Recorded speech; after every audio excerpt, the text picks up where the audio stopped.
네, 안녕하세요. 조우승입니다. TNL 2부 이어서 발표드리도록 하겠습니다. 그래서 새로운 성장 동력으로 마이크로 니들 패치를 뽑고 있고요. 이 마이크로 니들이 뭐냐라고 했더니, 기존에 이제 주사기를 대체할 수 있고, 상대적으로 주사기를 놨을 때 이제 발생하는 통증이라든지 2차 감염이 감소되고, 이제 부작용도 상대적으로 좀 적고, 그다음에 좀 크기도 자체가 작고 이제 편의성이 있다고 하니까 주사기를 대체할 수 있는 그런 제품으로 좀 각광을 받고 있는 제품인데요. 그래서 각질층을 거치지 않고 유효 성분이 내피층으로 침투하기 때문에 유효 성분의 효과가 극대화된다는 장점이 있다고 합니다. 그래서 기존의 주사기의 효능과 패치의 편의성을 결합해 현재는 화장품, 의약, 백신 여러 분야에서 이용되고 있다고 합니다. 그래서 시장 규모는 2018년도부터 2023년도까지 연평균 약 4.5%로 계속 성장을 하고 있다고 합니다. 그래서 마이크로니드 같은 경우는 바늘 크기와 투입 약물에 따라서 화장품, 기능성 화장품, 그리고 의료기기, 그리고 의약품을 나뉜다고 합니다. 화장품 용도로는 임상이 따로 필요 없는데 기능성 화장품이나 의료기기, 의약품 같은 경우에는 임상이 필요하다고 합니다. 그래서 2020년도부터 이 TNL은 이 피약 물 전달 시스템 기술력 확보 위해서 연구 개발을 계속 진행했었으면서 현재는 미국에서 히어로 코스메틱스랑 그다음에 독일의 스트라이즈 그룹에 임상이 필요 없는 이 화장품용 마이크로 니드 공급 판매 계약을 맺었다고 합니다. 근데 이 공급 판매 계약이 공시에 있는데 이 규모가 상당합니다. 100만, 1000만, 억, 10억, 100억, 1000억, 거의 1000억 정도의 이제 물량을 히어로 코스메틱스에 2024년도까지 이제 공급을 하기로 계약을 맺었고요. 그 다음에 독일 같은 경우에는 406억 원 정도 유럽 전역에 2024년도까지 공급 계약을 맺었습니다. 그래서 이제 앞으로 매출액이 이렇게 플러스가 되고 이제 실적이 추가된다고 보시면 될 것 같고 이게 앞으로 어느 정도까지 늘어나고 성장성이 있을지는 지켜봐야 될 것 같아요. 그래서 올해 2분기 같은 경우에는 마이크로니들의 실적이 16억 원 정도로 좀 실적이 찍혔다고 합니다. 이게 앞으로 좀 대폭 늘어나겠죠. 여기 그 공급 계약 맺은 이 액수가 있기 때문에.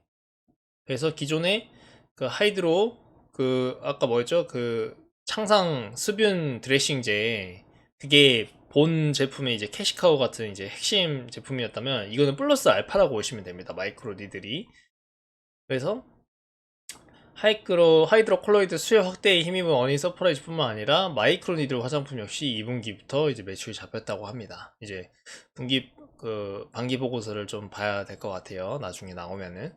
그래서 미국한 마이크로니들의 2022년도 최소 공급 금액이 하나로 이제 325억 원이니까 3분기부터는 본격적으로 이제 16억 원보다 훨씬 큰 금액이 이제 반영이 될 것 같고요.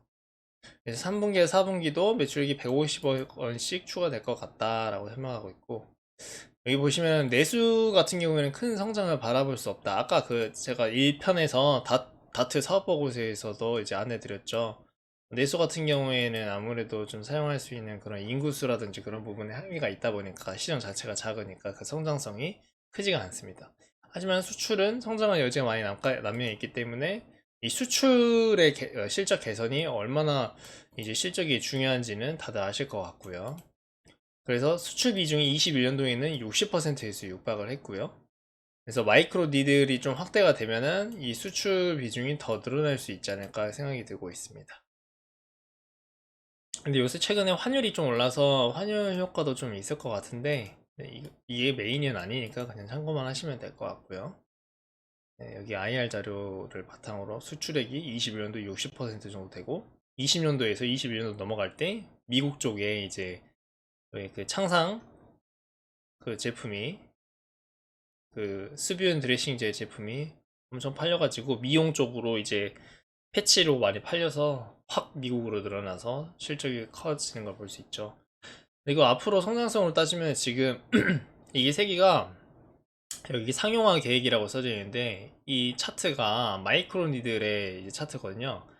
화장품용 마이크로니들을 이미 출시해서 공급 계약을 맺었고요. 아까 그 공지에서 나왔다시피 이 회사 같은 경우 이제 기능성 화장품 의료기기랑 의약품용 이제 그 마이크로니들을 또 출시를 하려고 임상을 지금 준비하고 있는 단계고 앞으로 추가적인 성장성도 있을 것 같습니다. 그래서 이건 계속 지켜봐야 될 것 같고요.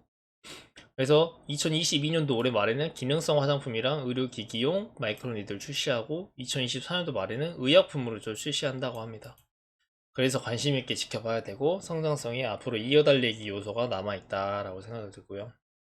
또한 이제 공장을 좀 증설을 했는데 그 공장 신규 증설한 거를 3분기부터 양산이 시작한다고 합니다. 기존 21년도 보면은 하이드로 콜로이드 그 수분 드레싱제 제품 가동률 보시면 166%나 가동한 걸 보실 수 있죠.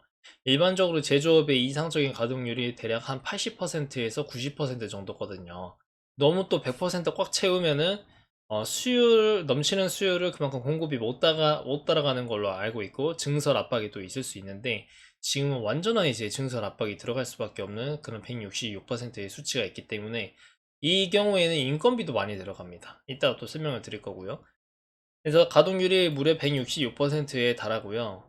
이제 원래는 90% 정도로 해야 딱 정상적인 그런 작업을 하게 되는데 이제 교대 형식으로 2교대 체제로 돌입해서 그 넘치는 수요를 이제 충족하기 위해서 인건비가 크게 증가했다고 봅니다. 여기 사업 보고서 보시면은 여기 21년도 인건비가 여기 형광펜에 보시면 20년도 인건비 비해서 엄청나게 늘어났죠. 근데 이게 종업원 수가 그렇게 늘어났냐? 그것도 아니에요. 한 10명 정도밖에 안 늘어났는데 거의 한 40%가 늘었다는 거는 정말 과도한 이제 돌릴 수 있는 그 시설 자체 카파가 부족하다라고 설명이 될 수 있고 그래서 자금 IPO 이제 상장할 때 당시에 IPO 당시 모집한 자금이 43억 원 정도 됐는데 이걸 생산설비 증설을 위해 사용하기로 계획을 했었고 6월 중에는 준공 허가가 마무리됨에 따라 3분기에는 본격적으로 가동이 된다고 합니다. 그러면 저 인건비가 줄어들어서 마진이 더 남을 수 있겠죠. 그래서 그 외에도 이제 자기 자사주 취득을 한 100억 원 정도 했고요. 네, 이렇게 간략하게 TNL에 대해서 좀 살펴보았습니다. 저도 TNL 많이 들어보긴 했는데 이렇게 구체적으로 자세하게 살펴보지 않았는데 간단하게나마 알파카 이코노미아 블로그 님 블로그 글을 통해서 살펴볼 수 있었고 계속 앞으로 저도 모니터링을 한번 해보고 어떻게 이 회사가 성장을 하고 실제로 이 수분 드레싱 제가 얼만큼 성장할 수 있는지 그러니까 즉 수출을 할 수 있는지 이 성장의 그 수출액이 성장에 엄청 큰 그 비율을 차지하고 있으니까요. 그리고 마이크로니들이 임상까지 해서 지금 현재 화장품용뿐만 아니라 그 의료용으로도 얼만큼 성장할 수 있는지 계속 지켜봐야 될 것 같습니다. 네, 이상 간단하게 이제 TNL에 대해서 발표 마치도록 하겠고요. 시간 되시면 좋아요, 구독하기 부탁드리도록 하겠습니다. 감사합니다.